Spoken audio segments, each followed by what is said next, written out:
ಸಂಸದ ಪ್ರಜ್ವಲ್ ರೇವಣ್ಣ ಪರವಾಗಿ ಅವರ ತಾಯಿ ಫೀಲ್ಡ್ಗೆ ಇಳಿದಿರುವಂಥದ್ದು. ಇವತ್ತು ವಕೀಲರ ಸಂಘಕ್ಕೆ ಮತಯಾಚನೆಗೆ ಕೂಡ ಬಂದಿರುವಂಥದ್ದು. ನಮ್ಮ ಜೊತೆ ಭವಾನಿ ರೇವಣ್ಣ ಅವರು ಇದ್ದಾರೆ. ಮೇಡಮ್, ಮೊದಲನೇದಾಗಿ ಇವತ್ತು ಮತಯಾಚನೆಗೆ ಬಂದಿದ್ದೀರಿ.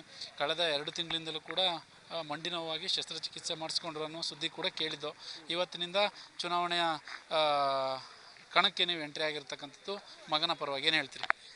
ನಾನು ನನಗೆ ನೀ ಆಪ್ರೇಷನ್ ಆಯಿತು, ಸ್ವಲ್ಪ ರೆಸ್ಟ್ ಮಾಡಿದೆ. ಬಟ್ ಇವತ್ತು ಮೊದಲೇನಲ್ಲ, ಆದರೆ ಕಳೆದ ಒಂದು 10-15 ದಿವಸದಿಂದ ಸ್ವಲ್ಪ ಎಲ್ಲರ ಮನೆಗೆ ಹೋಗಿ ಬರೋದು ಮಾಡ್ತಾ ಇದ್ದೀನಿ. ಇವತ್ತು ನಮ್ಮ ವಕೀಲರ ಸಂಘಕ್ಕೆ ನಾನು ನೆನ್ನೆನೇ ಅವ್ರಿಗೆಲ್ಲ ಫೋನ್ ಮಾಡಿ ಪರ್ಮಿಷನ್ ಕೇಳಿದ್ದೆ ಅವ್ರಿಗೆ, ನೀವು ಟೈಮು ಕೊಡಿ, ಒಂದು ಅರ್ಧ ಗಂಟೆ ಬರ್ತೀವಿ ಅಂತ.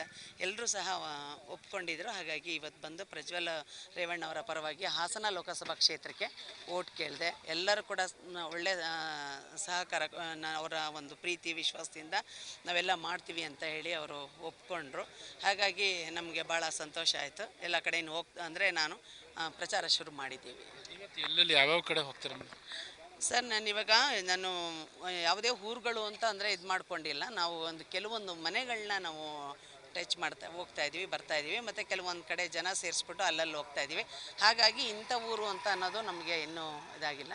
ನಾವು ಅವ್ರದ್ದು ನಾಮಿನೇಷನ್ ಫೈಲ್ ಆದಮೇಲೆ ಆ ಥರ ನಾವು ಮಾಡ್ಕೊತಾ ಇದ್ದೀವಿ. ದೇವೇಗೌಡರು, ಕುಮಾರಸ್ವಾಮಿ ಅವರು ಎಷ್ಟು ಸಲ ಈ ಜಿಲ್ಲೆಗೆ ಪ್ರವಾಸ ಬರ್ಬೋದು ಅಂತ ಬರ್ತಿದ್ದಾರಲ್ಲ.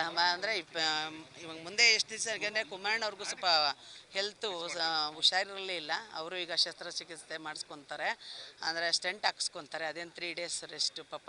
ಹಾಗಾಗಿ ಅವರು ಯಾವತ್ತು ಬರ್ತಾರೆ ಅನ್ನೋದು ನಮಗಿನ್ನೂ ಡೇಟ್ ಕೊಟ್ಟಿಲ್ಲ.